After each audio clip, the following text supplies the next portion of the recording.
Hello and welcome to the SAE Tomorrow Today podcast. I am your host, Grayson Brulte.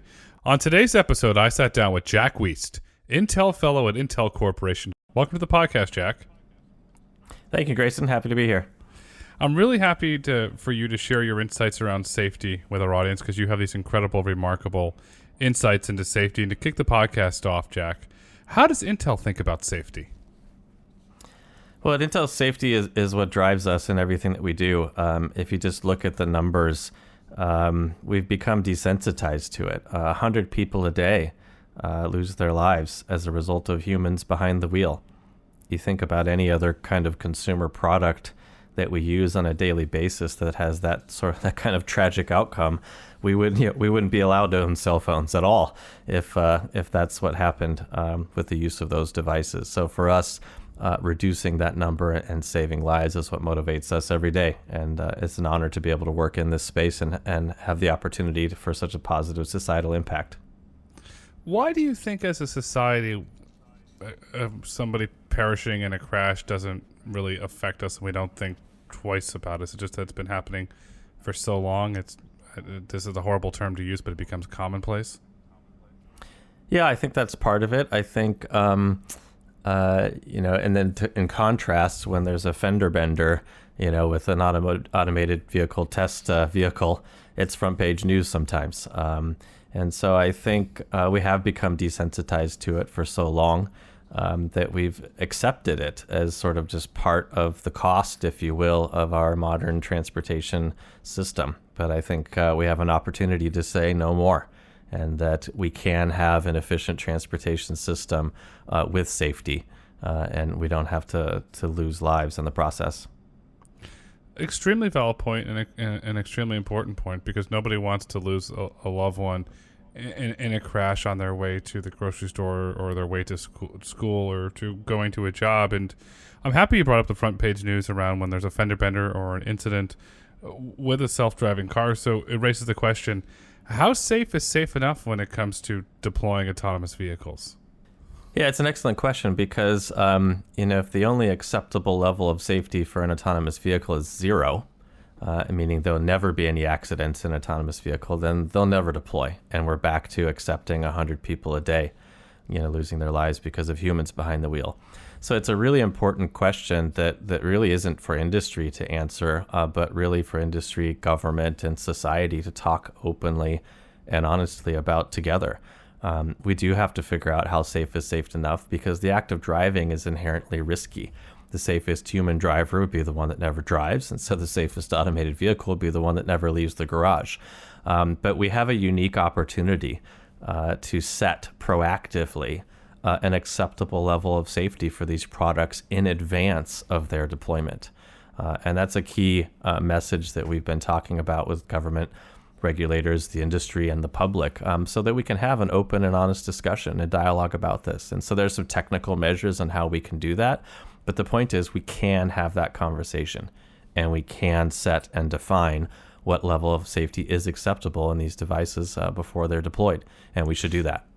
Is the technical measure mobilize responsibility-sensitive safety approach? Is that where that's coming from the technical aspect? Yeah, we contributed our safety model openly and transparently to the industry to start this important discussion. And the trick about RSS is, just like human drivers, we drive based on making reasonable assumptions. Reasonable worst-case assumptions about the behavior of other road users. There's a lot of times, for example, that we might be driving 30, 40 miles per hour next to a sidewalk with a pedestrian on it. That's incredibly unsafe if you think about it, but it works. Why does it work? Because we as a human driver make an assumption that if that pedestrian is on the sidewalk, they're going to stay on the sidewalk. Why do we assume that they're going to stay on the sidewalk? Because we're looking at their angle of pose and their angle of velocity and things like this, and we make reasonable assumptions about behavior of pedestrians in those environments.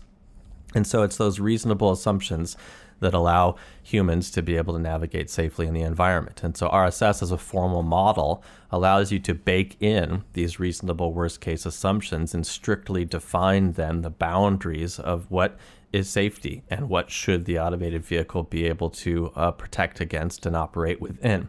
So it kind of sets that level of acceptable risk based on physics. We're not going to change the laws of physics anytime soon, so these govern the behavior of all road users. And so RSS as a model allows you to really model and understand what is that level of acceptable risk as represented by these reasonable worst case assumptions about other road users. The model's a really good model. It's a really positive model. And then, in my opinion, the other side of that model is you have consumer education where your model's taking in these assumptions of somebody might fall over or a child's going to kick a ball on the road. And then on the other side is that when to your general public has to understand that the vehicles don't get distracted. They're not saying, oh, I'm feeling drowsy or tired, I'm going to drive home. How do you combine the RSS model along with the practicalities that the vehicle does not drive distracted, and its number one goal is to get you to and from your destination safely? So when the public looks and says, okay, Intel's taking this approach and they're making it really accessible so I can understand it, not just for technical industry. Yeah, I think from a design philosophy standpoint, when you think about the benefits of a machine driving, the idea is the machine should never make a bad decision, right? That's the point. Humans get distracted. We start playing with our phones, and we make poor driving decisions. So the goal for an automated vehicle, if you think about how often should it make a bad decision, the goal should be that it never does. And so using a formal model like RSS that can be formally verified allows you to have a correctness proof of the safety model to say that, unless there's a bug in the code or the wheel falls off the car or something like that, the automated vehicle is always going to make safe driving decisions according to the safety model. And so that's why we've published it openly to get feedback. The rules of RSS are things that are familiar to any human driver. Things like, don't hit the car in front of you, maintain a safe following distance, don't cut in unsafely. If you're driving in areas where there is the possibility for occlusion, pedestrians or other vehicles that might be hidden behind other objects, drive cautiously. So these are concepts that human drivers learn are the foundation to what it means to drive safely as a human. And so we've formalized these human-centered concepts of good driving behavior in mathematical equations and logical rules to make those interpretable by a machine. So we think the origin in commonly accepted safe driving practices for humans is a great way for humans to understand why the vehicle is going to be a much better driver than a human and why it's going to make safe driving decisions.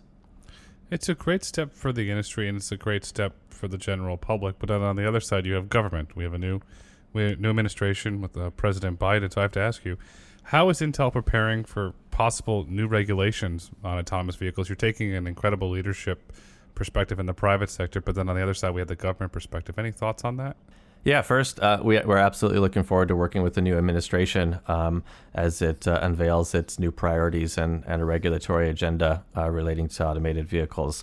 NHTSA recently published an advance notice for proposed rulemaking that asked for public comment about what kind of safety assurance framework should the regulator be considering, what elements of the automated vehicle should be considered for performance standards that might be part of some future rulemaking or regulatory process. And so we definitely look forward to providing input on that and being a partner to collaborate with government.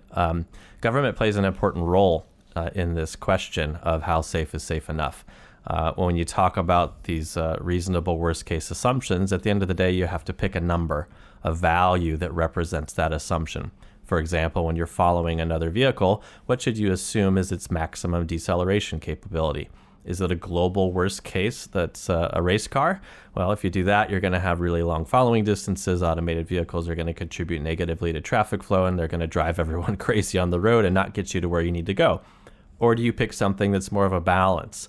It's a reasonable assumption that is a natural following distance that's still much safer than humans, but you've got a non-zero chance still that you might have a collision if that car in front of you were to brake at a level beyond what you were assuming. And so at the end of the day, what happens here is you have to pick a value that represents a balance between acceptable risk and usefulness of the system, of the transportation network. And government actually does this all the time today. when a new road is built, the government picks a value that's the speed limit. If you wanted to ensure perfect safety and eliminate all fatal traffic accidents in the entire country, the government would set the maximum speed limit on all roads to 10 miles per hour. It'd be incredible for safety, right? So shouldn't we do it? Why don't we do it? Well, it's because what would be the cost? A loss of efficiency and usefulness of our transportation network. And so the speed limit is a great example of a number the government picks that represents a balance between acceptable risk and usefulness and practicability of the transportation system. So just in that same way, industry and government need to work together to understand what should these same values be for automated vehicles to use inside their safety models. And this is one of the things that the IEEE 2846 standard is working on. We can probably talk about that later. Expanding upon that, new head of DOT, new presidential administration, what new major changes do you see possibly coming to the autonomous vehicle industry? Well, certainly what we look forward to is an active partner.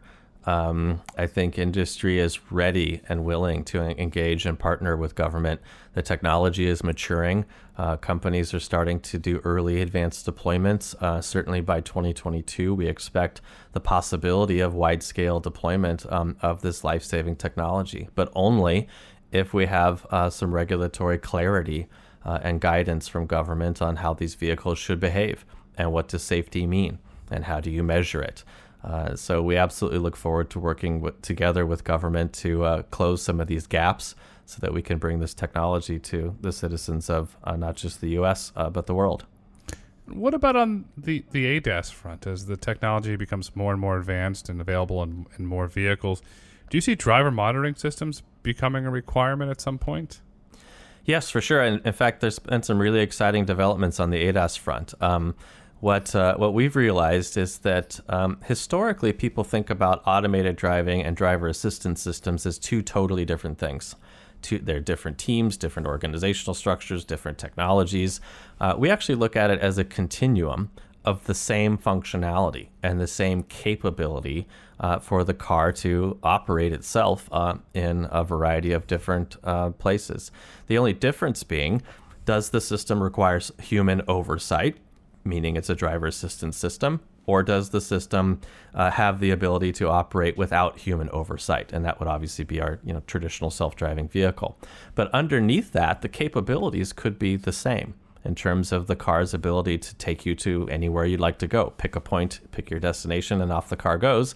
But in an advanced driver assistance system, you're still providing that human oversight of the car's operation. And so in that case, with the system like Supervision that's coming from Mobileye, which has 360-degree vision, has the same chips that are inside of our fully autonomous test vehicles, that car has that same capability, but it still needs the human to provide oversight. And that's where driver monitoring systems come in, and we agree that Euro NCAP and others are starting to require some form of driver monitoring system as a basic functionality to be in these new vehicles, and we're absolutely supportive of that effort and are in the process of enabling that with our IQ platforms. And so we definitely think that these premium systems that provide 360-degree vision and advanced driver assistance things are going to be a differentiator to OEMs, and driver monitoring systems are absolutely part of that system. It's going to be a differentiator because you're taking a potential hard driving situation and you're making it safer to the best because you're giving the driver all the tools that they need to help have a safer driving environment. But on the other side of that, you've got, I call them bad actors or inappropriate actors, any term you want to use, and they document things on TikTok and YouTube. And there's a famous video that this person thought it was funny to put his car on high version of ADAS and go take a nap in the back while it drove down the highway. You should be arrested because you're putting not just your own life in danger, but the lives of so many individuals around you in danger that were traveling on that road. Is there a very gentle way to explain to these individuals that your version of ADAS is not an autonomous vehicle? It's not meant to drive itself. It's meant to be driver assist, where you're supposed to be fully engaged, not take a nap in the trunk? Yeah, and that, if you think about the origins of our brand name for our most advanced driver assistance system is called supervision, which kind of works both ways. You've both got 360-degree vision for the car in the form of cameras, but also the system itself still needs to be supervised, by the human driver because it augments the driving experience. And that same safety model, RSS, that we were talking about before that was originally designed for fully automated vehicles is active in the supervision system while you are driving. And so, it's the whole mindset of this makes you a safer driver by protecting you while you are driving, while you are supervising the system. Just from a mindset standpoint, really underscores our belief that these are driver assistance systems and should be used as such. You mentioned earlier in the podcast about the fender bender incident. How do we ensure that an incident like that doesn't happen again, and that, for example, somebody happens in an ADAS and the media and all these headlines say self-driving car got in an accident, and you and I both know, and then the industry know, that was an ADAS vehicle. It was not a self-driving vehicle. What can we do to ensure that one headline or multiple headlines does not destroy an entire industry that will benefit millions of individuals around the world? Yeah, it's a great question. And I think the first thing is we've got to get alignment and clarity on what does it mean for these vehicles to operate safely. Because if you set that high bar together as an industry, working collaboratively on standards and with government that provides regulatory guidance, then it becomes very clear, who isn't following best practices. And who is the bad actor versus who are the group of companies that are really working responsibly to do the right thing in the right way. And so that's why we've been so focused on enabling, contributing to, and leading consensus-driven industry standards so that as an industry together, we can set a high bar so that when new entrants come in, they know the bar they need to meet if they want to be recognized as following industry best practices. You're also setting the bar high through the Mobileye testing program. You recently expanded to Detroit, Paris, Shanghai, and Tokyo. I like that they're different, dense urban environments, different cultures and customs. When I saw it, I was like, okay, something big's going on here, and they're super savvy. Why were these cities and countries chosen? Well, first, we look for places that are not easy to test. There's not a lot of point in testing in places where you've got nice, big, wide open roads with not a lot of other people or cars or traffic signals or complex intersections or whatever. That doesn't prove anything. So we like going to places where it's difficult and it's hard, and we can prove out the technology and make it as robust as possible. What we also, though, have in common with those cities, if you take a look, is that's where our customers are.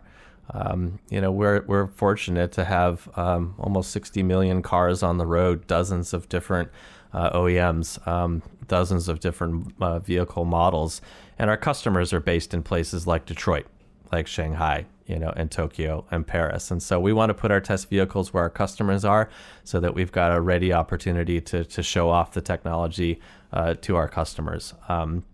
And, the thing about this is that there's also, I think, unique about the fact that we've gone to so many different cities and different countries all at the same time is because of our mapping technology that allows us to do that.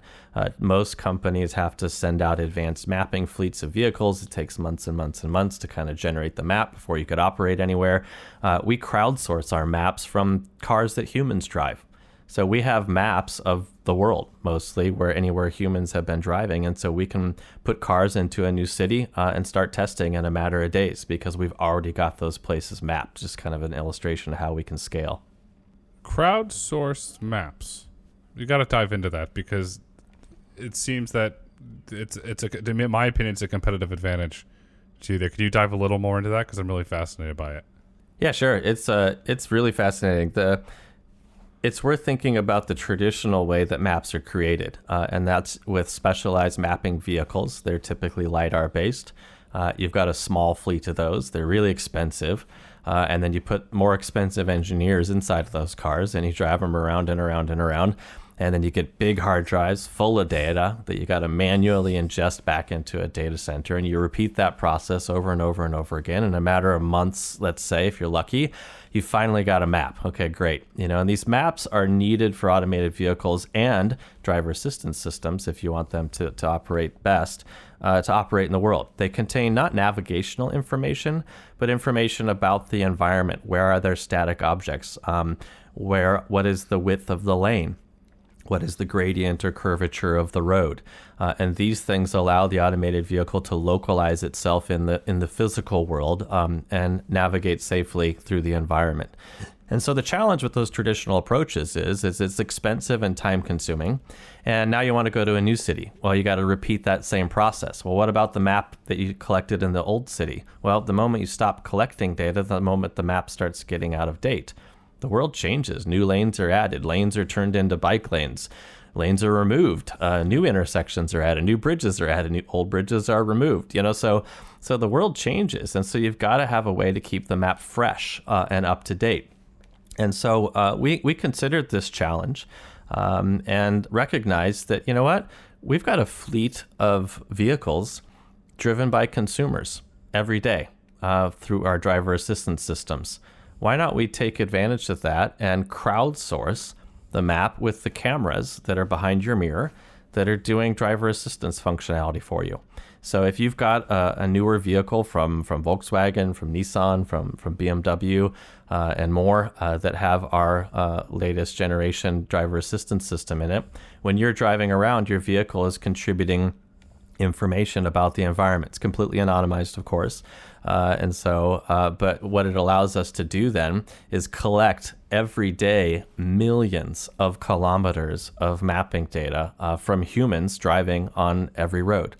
And this is really key when we think about long-term, this transition from, automated, robotaxis or something to consumer automated vehicles, which is if you have a car and you own that car, you expect you can drive it anywhere you want to drive it, right?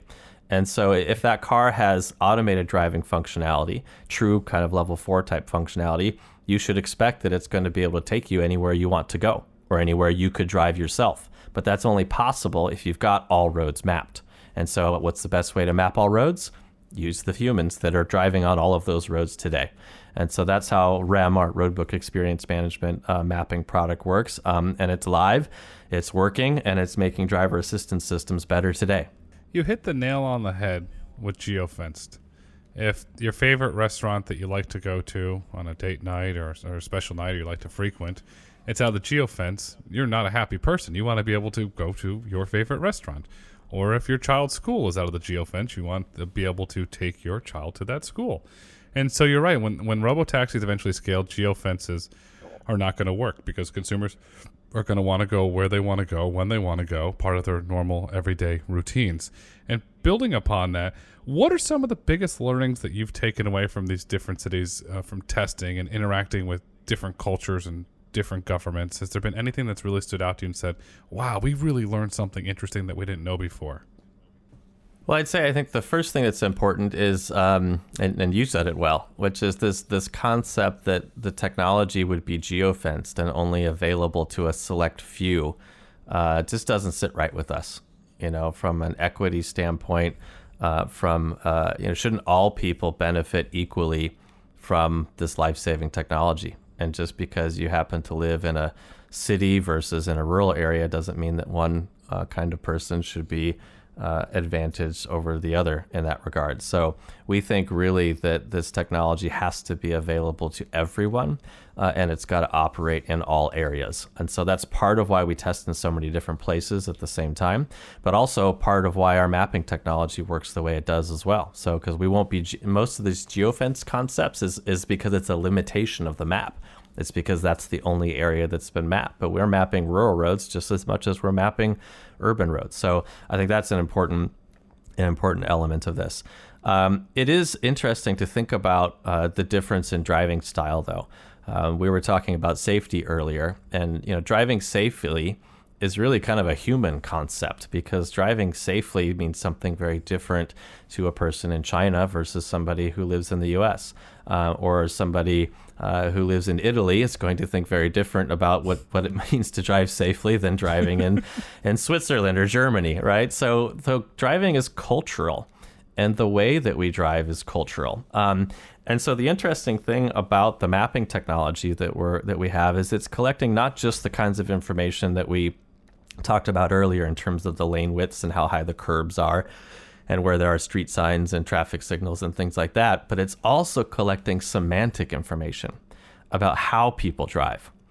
So we know, regardless of what the posted speed limit is, what's the typical speed people usually drive on this road. We know that, well, the line for the stop sign might be here, but humans typically stop and then they inch forward so they can see around an occlusion. We know that in this unprotected left turn intersection, this is the part in the middle of the intersection where human drivers typically sit and wait, to take their opportunity. So this semantic information about how people drive is really fascinating. And we're collecting all that as well as part of that map information. And so what that allows us to do is have our car sort of drive like a local then, so when we put a car in a new environment, this semantic information about how people drive in these different countries can be incorporated into how the vehicle operates, which we think is really important for consumer acceptance, because, you're going to want these cars driving next to you to drive like you do and to be able to negotiate with them in traffic, just like you would with another human. So, in a way, it's sort of a Turing test for automated vehicles is, can you tell that other vehicle you're negotiating with is actually a human or a machine? And our goal would be that you can't tell the difference.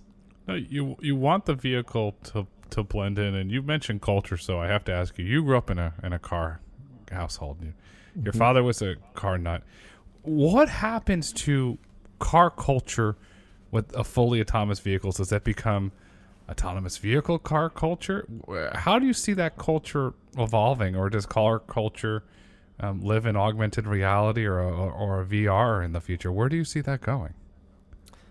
Yeah, it's a good question. It's I've heard the joke that people didn't stop riding horses when the horseless carriage was introduced. We just moved them to special tracks. So I don't know. There's always going to be racetracks for sure. But I did grow up in a car family, so I love cars. I love to drive. Driving's fun. But not all the time. There's a lot of driving that's mundane, that's boring, that's annoying, that is frustrating, that just is a loss of time and productivity and whatever. And I'm not going to miss driving at those times. So we'll see how it pans out. I hope we're going to have human drivers still around for quite a long time. So we're going to have many decades, I think, of coexistence. And so I think we'll all get the opportunity to still drive perhaps when we want to. But when we do, because of these more advanced driver assistance systems, we're going to be even better drivers than we are today. And we're going to be perhaps almost just as safe as a driverless vehicle, even though we're still driving. So I think that's an interesting prospect to think about for the future of human-driven cars. Speaking of interesting situations, your father loves cars. Have you ever put him for a ride in an autonomous vehicle and taken him around? And if so, what was he like? I'd just love to know what the reaction was. No, I unfortunately haven't had the opportunity to do that. He lives out of state in a retirement community, which would be a perfect place really for an autonomous vehicle if you think about it. But we have done some interesting studies with humans, people, I should say, that we pulled off the street from all walks of life. And we did a study a couple years ago to try to understand what do they think about autonomous vehicles and this question of trust, which I think is so interesting because trust is a human emotion. If you look up the dictionary definition of trust, it talks about a belief in the character or strength or truth of something. And so when we think about asking the public to trust a machine, those are attributes we don't often think about with our devices or our computers. And so establishing trust, I think, is a really important concept that we need to think about. And so when we brought people in, we interviewed them before the study and we asked them all these questions about what do you think about the technology? And most people were nervous because it was the unknown and they'd never been exposed to it before. And then we put them in an autonomous vehicle, and we drove them around, and then we interviewed them afterwards. And we said, well, what did you think about it? And it's like, well, it was actually kind of boring. Like, because the drive was so sort of safe and ordinary that they very quickly became not fearful, but just bored and wanted something else to do while we were driving them around. And so what it says to us is that exposure, to your point of your question, exposure to this technology is really important. And as an industry, we've got to look for more opportunities to give the general public an opportunity to experience the technology and to go for a ride. And we also believe that the introduction of more advanced driver assistance systems, as people start by turning their cars over, right, and buying new cars, they're going to get that introduction in the cars that they're still driving. And so we think all of that's going to be important to building that trust and hopefully making even the biggest car nuts in the world, like my dad, excited about this technology rather than afraid of it. Public trust is in my opinion, the biggest hurdle to get over. Intel and the engineers will build an incredible car that will get individuals there safely. Yourself will work with other individuals, and government will get healthy regulation. But without public trust, this whole thing's collapsed. And years ago, SAE did SAE demo days, and same thing. We would interview the individual before and after the ride, and we got a lot of the boring ones. But there was this one just incredible individual that came out of the vehicle, and she had the biggest smile in the world. And she comes over to us, and I said, "How was your ride?" And she goes, "It was smooth, just like a Cadillac. This was smooth." And she had such enthusiasm. She's like, "Can I go again?" And we did that in Detroit. It was these overwhelming, incredible things that we had happen. We had individuals drive over 800 miles to come go for a ride. And when the public got to see the vehicle and meet engineers and talk about it, they fell in love with the product. And hopefully we can get more individuals in vehicles as this technology matures and to build that public trust. But one of the big moves that I see happening in the mobility sector is Intel. You're making big moves. You acquired Mobileye in 2017, then 2020 you acquired MoveIt. What's the overall strategy? Are you putting all the pieces together to build the complete autonomous vehicle service? In short, we are, but we're also still following the traditional path as well. So what these moves are all about, like move it, no pun intended, is to fill out the capability stack so that we can offer a solution to the market that is suited to what that market needs.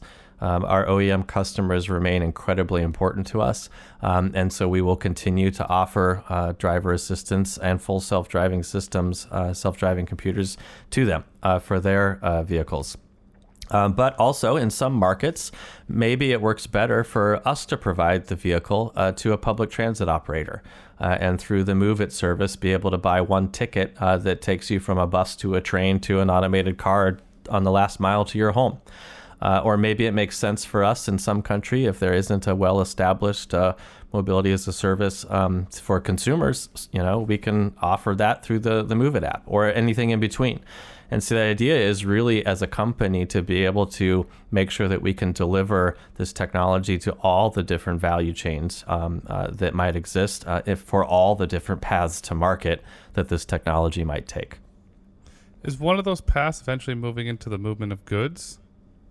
Yeah, if anything, what COVID has taught us is that movement. We're much more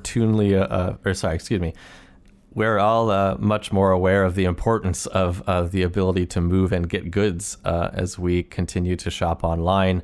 As seniors look for opportunities to get their prescriptions delivered without having to go out into public spaces, because you don't want to get exposed. And so I think we're going to see a lot more interest in the movement of goods moving forward. At the end of the day, the underlying technology to move goods versus people isn't fundamentally different. So we feel like we're well positioned to offer that technology to whatever is being moved around inside that vehicle. How about into autonomous trucking, which is probably one of the hottest segments of the market now? Is there plans to scale into that? Yet nothing publicly announced, but I think what we will say is that there's a lot of opportunity to make human truck drivers safer.